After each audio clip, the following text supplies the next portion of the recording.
Hello, beautiful soul, and welcome to another episode of Intuitive Creators Spotlight. I am Stella, your host, and here I am inviting guests who transform their lives in a beautiful, creative way and now have dedicated their mission, passion, and journey to helping other people transform their lives too. So today I have with me Alison. She is an award-winning registered nutritional therapist and beauty therapist who has dedicated over 35 years to helping women on their health and wellness journeys. Hi, Alison. Welcome to this interview. Oh, hi, Stella. Thank you so much for having me. It's lovely to be here today. Oh, I can't wait to dive into all of the subjects that you are an expert in, because some of what you're working on, especially right now, and I know you're working on something exciting, is it's a very hot topic, and a lot of people are talking about it. And I know that this is related to perimenopause and menopause. So I know you have over 30 years of experience in what you do. What inspired you to focus on perimenopause and menopause in your career? Yeah, my journey, Stella, I think that the main trigger for me was my love of hormones. And Mm. this started when I was a teenager. I had very bad acne. So my skin, was terrible. And it's hard enough being a teenager, isn't it, without having acne.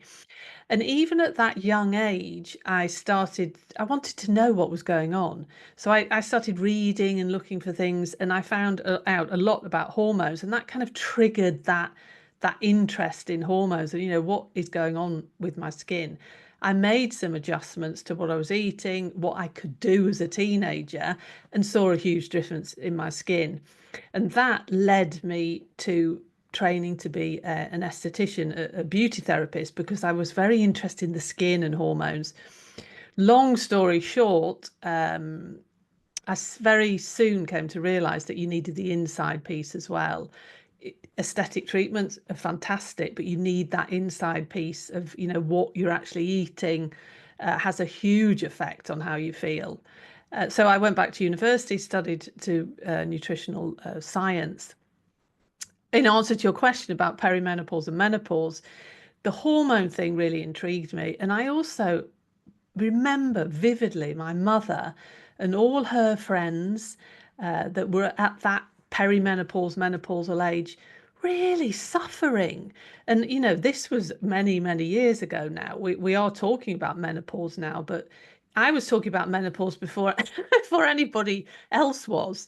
And, my mother and her friends having hot flashes, just feeling terrible. And it was really like nobody understood what was going on. Nobody spoke about it. It was called the change. I'm going through the change. You just have to, just get on with it, basically. If you went to your doctor or you asked for help, they basically didn't really understand it themselves. So you didn't get any help. And from seeing what my mother went through, I thought, okay, hormones, this is another phase in a woman's life. I want to know about this. So that's when I really looked into nutrition and what you can do for the inside, how to nourish your body, and also from the outside, because there's a lot of things that happen in perimenopause and menopause, with your skin health. And then I started attracting these sorts of clients because that was my speciality. And women weren't getting the help or the support. So, I attained a lot of clients very quickly because I was probably one of the only people talking about the menopause at that time. Oh, that's very interesting. And yes, I agree with you. A lot of the things we are talking about so openly nowadays were not talked about in the past. And there are probably a lot of things that we are not talking about now, and our children will talk about in the future. But we do what we can. We are embracing our mission. And what a beautiful thing that you decided to embrace your own calling, your own mission. You paid attention to what kind of people started to come to you. So when you think about your clients that came to you and they said, well, I'm going through these hot flushes and I don't know what to do. Is there like a quick thing that can help me right away? Is there a superfood, some sort of superfood that can help people ease at least, those symptoms? Yeah, unfortunately, Stella, there's no like just one quick fix. We're always looking for, I mean, every aspect of life, the quick route. And I totally understand that. But what you have to think about in perimenopause and menopause for things like hot flashes, it's multifactorial. So you really have to, look at nutrition. It's a bit like a jigsaw. You have to get the nutrition piece, the lifestyle piece, maybe hormone replacement therapy if that's something, the route that you want to go, and get all of those things in place. But when it comes to nutrition, you really need to go back to basics and eat like real food. One thing that you could do that would make yourself feel so much better is to remove all the ultra processed foods from your diet, because they're actually shown in research to make things like hot flashes and some of the menopausal symptoms worse. Blood sugar balance, the sugar content in foods has an, well, it's not good for anybody, but particularly menopausal women, it can really make symptoms worse. Thank you for sharing that because just, this thought of like be more mindful of what kind of food you put on your plate. This is such a great reminder. So I know that you're working on something super exciting, and some of our beautiful viewers can watch this video when we post it or later, maybe even years later. Would you like to talk about the project you're working on? Yeah, I mean, I'm writing a book, amongst other things. This has been an extremely exciting journey for me because I feel that the knowledge that I've had for 35 years of it's that real life experience and seeing what works for women in real life situations. So I'm writing a book. It's actually a working title. The title's been difficult for me to come up with a title, but I don't have to have a title yet. At the moment, it's called How to Fix Your Menopause, a no nonsense guide to looking good and feeling great. And that's what it is basically. It's how to improve the way you look and improve the way you feel with no nonsense strategies. When I went and did research about the book, virtually every single woman said to me, just tell me what to do. Like, cut all the nonsense out. Just tell me what to do. And that's what this book is. It's packed full of actionable information that I know works, and it's evidence based, it's research based, so it's referenced, because there's so much misinformation out there, isn't there? And I think it becomes Mhm. overwhelming for women, with social media and all the different platforms that we have with people that don't have any qualifications in this area, really giving very bad information. So this book is evidence based, easy to read, a lot of fun, but will make you feel and look better. I think that's the piece, because as women, we maybe don't want to always say that we want to look better. Kind of Mhm. feel, I can't say that because I'm going to be thought of as being vain. But we do, don't we? I mean, the way we look adds to our confidence. And being a beauty therapist as well, I understand what's going on in the skin and what you can do to, improve that as you come into perimenopause and menopause. So yeah, it's very exciting. Hopefully she'll be launched in May. Oh, I can't wait to read your book. What a beautiful gift to put, the highlights of your 35 plus years of experience in all that you've done and worked on in a book. I can't wait to read it, and I'm very excited to look out for when it's out and when it's published. And to everyone who's watching us, please check out the description of this video. You will find all the links on how you can connect with Alison.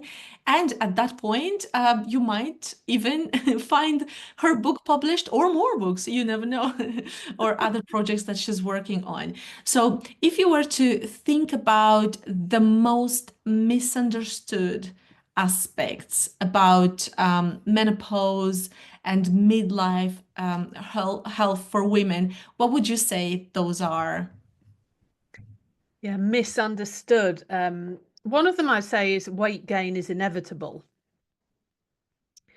That's a big thing that women, we can, not all women, but we can find that we gain weight as we go through this transition, and that is due to many different factors. But it isn't inevitable. Once you understand what is going on in your body, and what the hormones and the effects and stress, and you could do many podcasts on this subject.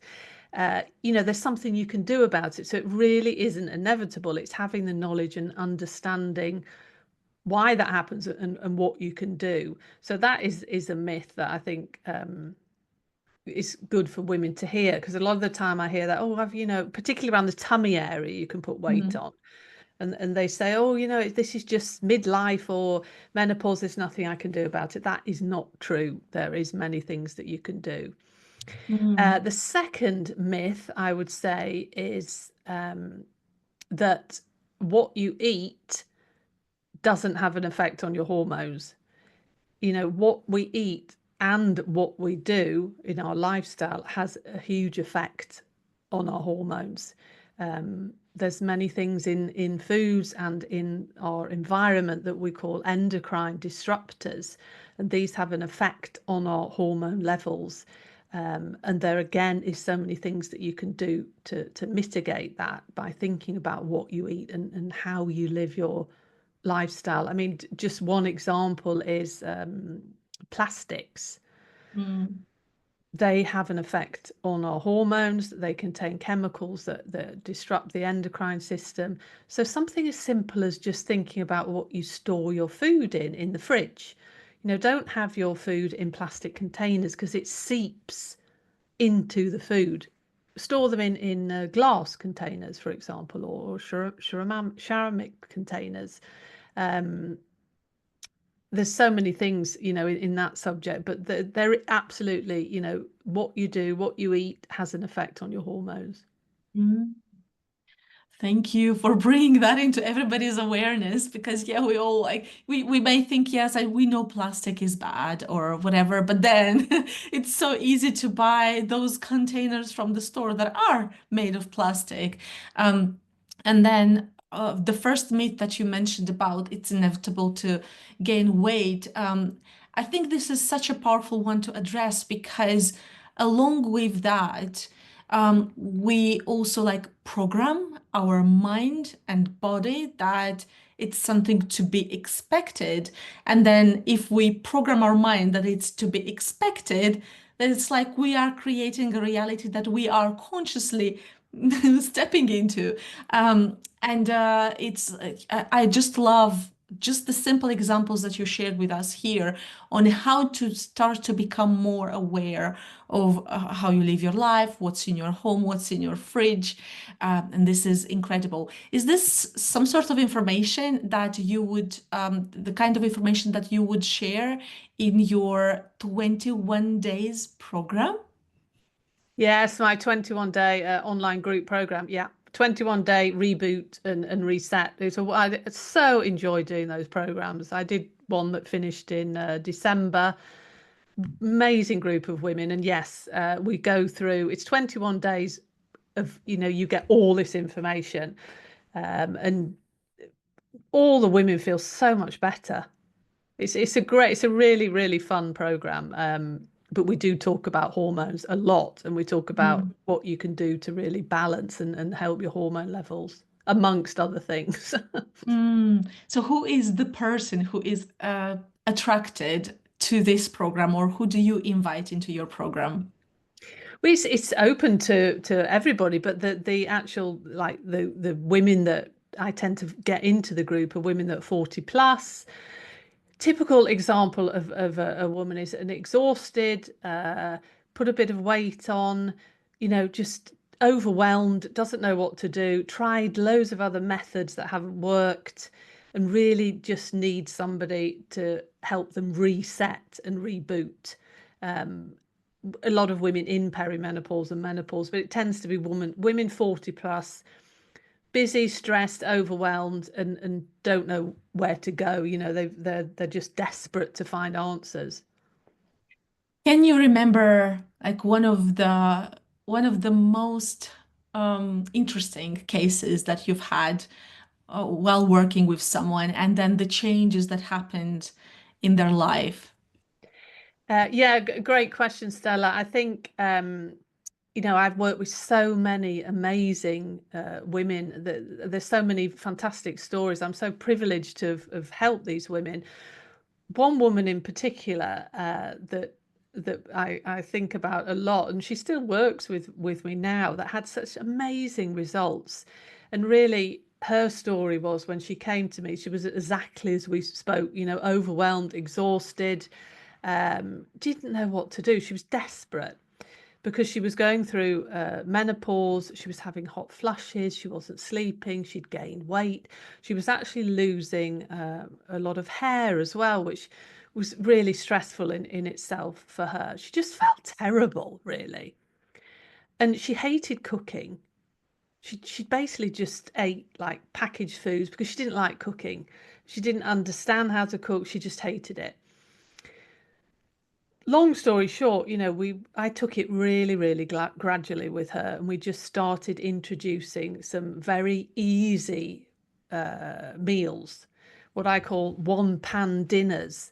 So I basically said to her, all you have to do is she does eat meat and fish, but take a protein source, whether we say a piece of fish, in a pan, like a baking tin, and then all you do is chop up loads of vegetables around it, bit of olive oil, salt and pepper, maybe some herbs, in the oven for 20 minutes. I said, can you do that? And she was like, yeah, yeah, yeah, I think I can manage that.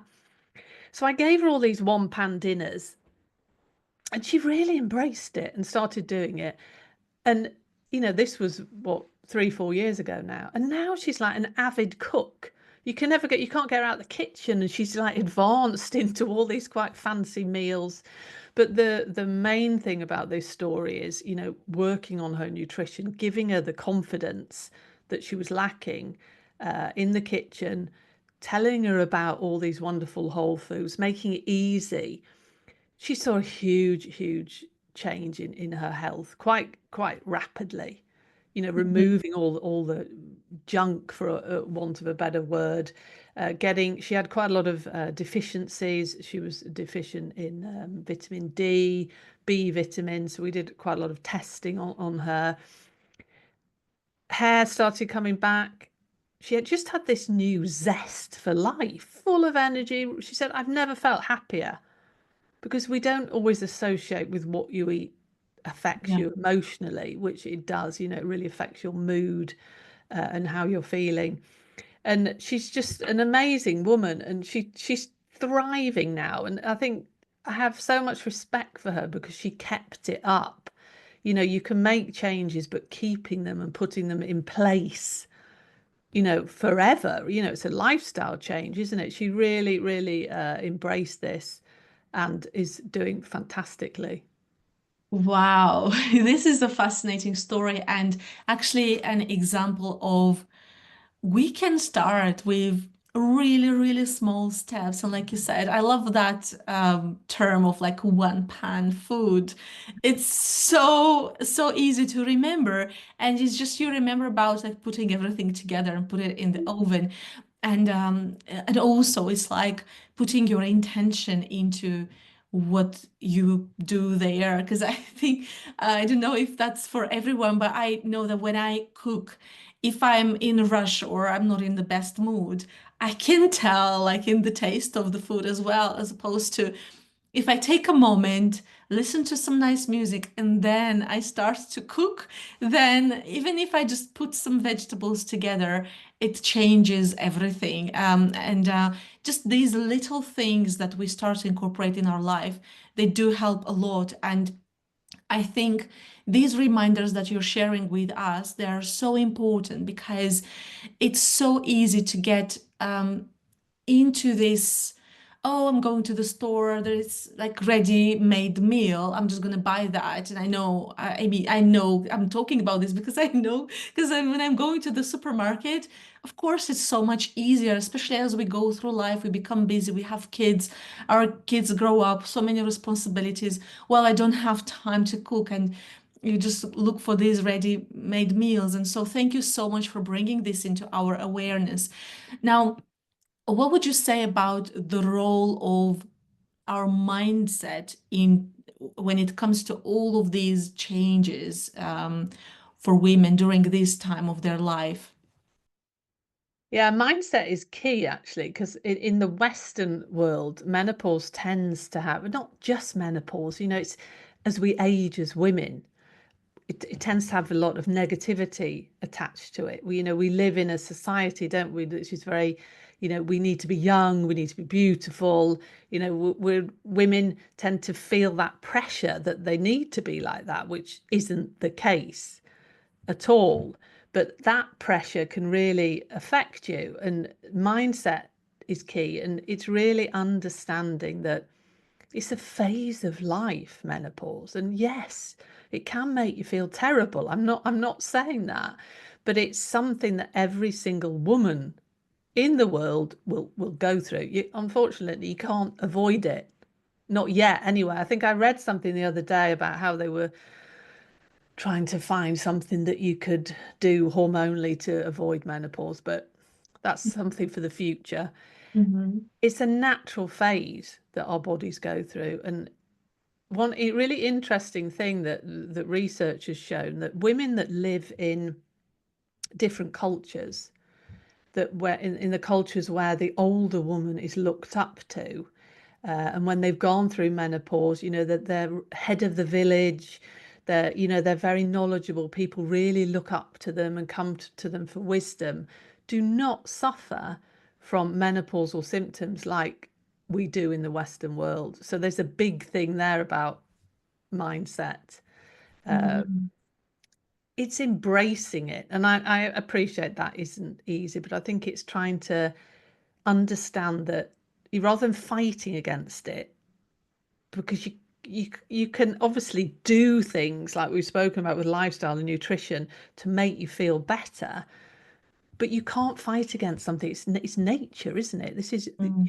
your body is going through this natural process, and accepting it in a way that, okay, this is the phase of life I'm in, and I'm going to do everything I can to feel the best that I can, and not going down that like negative spiral, because it just makes you feel worse. Yeah. Mm. Stressed, negativity causes stress, and then stress, you've got cortisol, you've got all those other negativities that just make you feel even worse. Mm. So it's just allowing yourself to accept it, and try to be as positive as you can. Think about your self-talk as well, because you can hear yourself sometimes, oh, I feel terrible, oh, this and that, and it doesn't make you feel good. Absolutely. And yeah, that's a really interesting example when you think about different cultures and how they create their own like rules, if you wish, and how they go through life. And I love this idea of embracing it because, like you mentioned about like the teenage years, when you're in your childhood, teenage year, you're a young adult, and so on. It's just what a human being is going through, and it's about learning from these different teachings and from people like yourself who are sharing their wisdom with the world. So I know, Alison, that you are, yes, you're a nutritional therapist. You work with women to help them change their life. You're a teacher, speaker, and you are also a beekeeper. Can you tell Yeah. us how, like, where is this passion coming from, and what do you do to kind of maintain this balance between all of your hobbies and activities? Yeah, I love the outdoor. I love being outside, and I really love nature and animals, and I'm very inquisitive. And I love doing things to push myself, like out of your comfort zone. I'm always trying to do things that make me feel a bit uncomfortable so you grow as a person. And beekeeping was actually something that myself and my husband would always used to talk about bees, because they're the way that their societies are. It's just fascinating how a bee society works. It's amazing. And we actually decided one summer that we would go and do some education about bees, and how to be a beekeeper. So we went and we did this. It was over a couple of months, one summer. And then at the end of the program, we'd obviously been in beehives and, we'd been doing all of that thing on the course. At the end of the program, the man that was running it said, like, so does anyone who want to start like with some hives? And we were both like, well, why not? Well, let's go for it. So we did. So we got in our garden here in Sweden. We started with the societies because they do grow quite rapidly in the summer. Um, and we've just had them, and it's so rewarding to get your own like honey, the Mm. raw honey that you harvest in Sweden. We harvest it here in August. Mm. Oh, it's just delicious. You could never buy honey shop bought honey again. It's just straight from the bees, and you have to look after them. You have to go down there, put on your whole Yeah. beekeeping outfit, and go down and look after them in the summer. So it's just I'm in awe of bees. They're the most amazing things. Wow. And so you talk about their society and how it's created. What is something that you learned from bees by like watching them and studying so much about them? I think it's the organization, Mm. how they organize themselves. Every single bee has a role. You've got the queen bee, which is the queen bee that is there that lays all the eggs. And then all the other bees around there, the worker bees, you have the drones, which are the male bees that just kind of fly around and go in and out of all different societies. But it's so orderly, and every bee has like a mission. There's the ones that go out and collect pollen and come back. And this is one thing that I still find fascinating. If when a bee flies out, if it finds some pollen somewhere, so say it flies out and it finds this great source of pollen and nectar, and it's like, oh, this is great. I'm going to have to tell my friends about this. It flies back to the hive, and it does on like the outside of the hive some sort of, it's a bit like a dance where it Mm. points.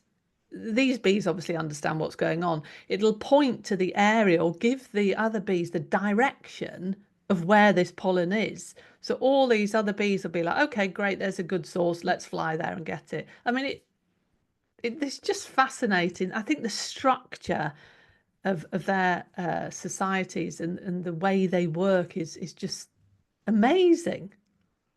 Wow. I love that you mentioned these things because yeah, I've watched some documentaries about bees in particular because I think they like honey. I know that the people found honey from like thousands of years ago underground, and it is fascinating like how incredible it is, that it can be kept for so long. And it's so courageous, I think, to also have, because you have to take care of them, right? And just know their needs as well, and to create some sort of a routine to. So, and I also heard people having beehives in busy cities, like on top of, like on the roofs of their like buildings, which is very, very interesting, isn't it? Yeah. And I mean, we need bees, don't we? Bees are in trouble Yeah. because of pesticides and all the herbicides and everything. And bees, they're pollinators. We need bees. We've got some apple trees in our garden, and we really saw a difference in the trees when when the bees are there because they pollinate them. I think all our neighbors were super happy because everything started to, they were pollinating everything even more. So Wow. Yeah, so yeah, you hear all of these things from different sources, but it's so nice to hear from someone who's actually having bees at home. And thank you for sharing those beautiful moments with us. As we are wrapping up this episode, I'd like to ask you, can you share one piece of advice or just a thought to someone who's navigating midlife at the moment, and maybe they're thinking, okay, I'm aware I need to create some changes, but I don't even know like where to start. So is there a thought that you'd like to share? Yeah, I would say to that lady is get the support you need. Don't wait. Don't feel overwhelmed. Just do one small thing for your to start today. And that could be just something as simple as having more vegetables on your plate rather than white rice. But it doesn't have to be overwhelming. Small steps lead to big change, and not being afraid to ask for help, because there is so much help out there. There really is, but it's just asking and not being worried that it's going to be overwhelming.